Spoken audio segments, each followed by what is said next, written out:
Fala, Hunter Sanguinário, sejam todos bem-vindos ao meu canal Kirakman. E o vídeo de hoje é um tema bem abordado entre os Hunters, tanto os novos quanto os veteranos. Platina de Monster Hunter ou Guild Card 100%. Então, se você é gosta desse tipo de vídeo, deixa um like se não é inscrito no canal, se inscreve, que nem só de caça vive o Hunter, e compartilha para o nosso canal continuar crescendo. Então, bora lá pro vídeo. Hunters. Desde os primeiros Monster Hunters, nós temos uma espécie de livro pessoal do Hunter, conhecido como Guild Card. E as platinas dos primeiros Monster Hunters se baseavam por completar 100% desse Guild Card, com as chamadas Awards, ou prêmios, que são espécies de emblemas de reconhecimento da guilda por seus esforços, como se fossem as medalhas. Há alguns Hunters que acham a platina de Monster Hunter fácil, outros muito difíceis e até outros que acham demoníacas. Mas será mesmo que é tão difícil assim? E o porquê de ser tão difícil? Titio Kirakman vai explicar para vocês. Após 16 anos de Monster Hunter e de ter platinado vários títulos como Monster Hunter Freedom, Monster Hunter Freedom Knight, Monster Hunter Portable Third, Monster Hunter Generations Ultimate, Monster Hunter World e o Iceborne, Monster Hunter Rise Sunbreak no Switch e no PS4, e de ter chegado em mais de 90% do Guild Card a Monster Hunter 3 Ultimate e Monster Hunter 4 Ultimate, vou deixar as minhas impressões se realmente foi ou não difícil platinar Monster Hunter durante todos esses 16 anos de Hunter. Olha, não vou mentir que a platina de Monster Hunter é algo fácil, tá? Mas também não é algo demoníaco, pois exige muito mais esforço e dedicação do que realmente a dificuldade.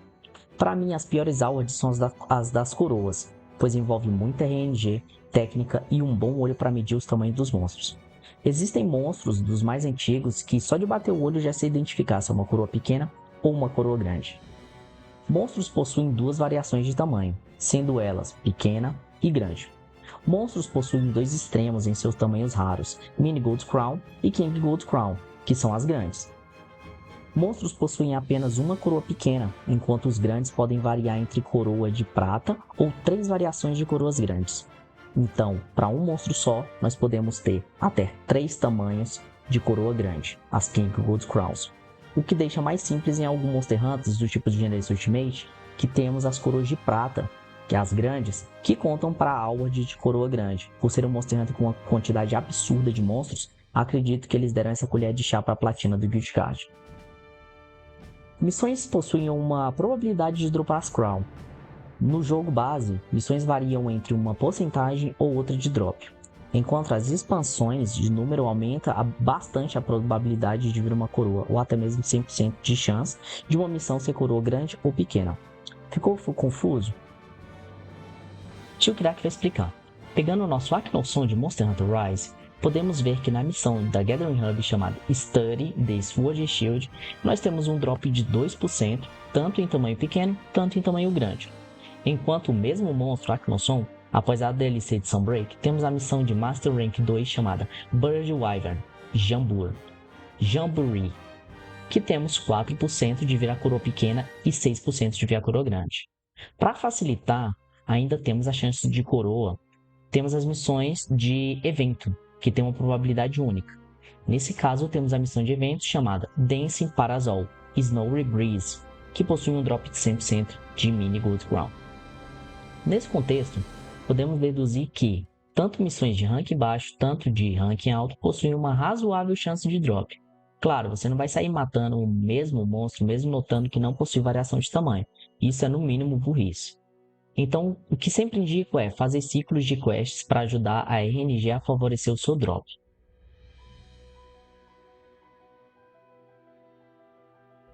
Há semanas atrás, conversando com o Manu Leps, do canal Pronto Pro Jogo, ele me disse que usando binóculos em Monster Hunter Wilds podemos ver se o monstro é coroa grande ou coroa pequena.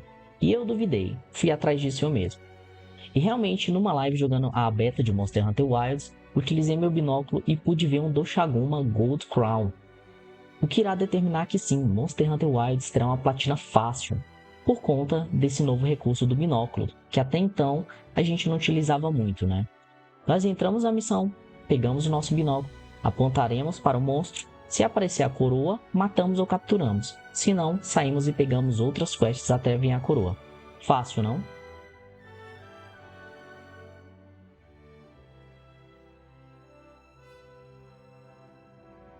Observando outro dia na live de Streamers Community de Monster Hunter, pude notar que estouraram 2 troféus no meio da live, que foram The Big They Are, não sei o que mais, pois o nome foi cortado e parece ser um troféu de bronze, por fazer aquela finalização de montaria, ou uma X quantidade de vezes, ou pela primeira vez. Também notei que tinha um segundo troféu chamado Hunter Assassino, que também é de bronze, e basicamente ganharemos por fazer aquela animação de início de batalha, sabe? Quando o monstro não tiver ou tá vulnerável, clicando bolinha. Dito isso, Hunters, teremos sim troféus mais complicados, como os da coroa, ou até mesmo outros mais básicos, né? Como esses 2 que estouraram aí na live do Jono, né? Do Monster Hunter Community. Mas também temos aqueles outros troféus dos satanás, como em Rise of Sunbreak, daquelas bonequinhas, que foi o que dificultou bastante a minha platina. Então sim, como dito anteriormente, o que importa é que a platina de Wilds será muito mais fácil por conta dos binóculos em Monster Hunter Wilds. Então galera, o vídeo é sobre isso, tá? Nós temos esse recurso do binóculos em Monster Hunter Wilds. Indico muito que em todas as missões que vocês forem, levem um binóculo. Eu acho que é um item fixo, né? Sempre vai estar na nossa bag, mas sempre deem uma olhada nos monstros, para que se for coroa, já pega a coroa, não deixa ela passar, tá? Para não ter que ficar nesse ciclo de RNG. E a platina de Monster Hunter Wilds realmente vai ser bem mais fácil, principalmente para a galera platineira aí de longa data. Então é isso, galera. Se vocês gostaram do vídeo, deixa um like. Se não é inscrito no canal, se inscreve, que vai ter muito conteúdo de Monster Hunter. Dito isso, é nóis, valeu, falou, rapaz. Nos vemos em Monster Hunter Wilds.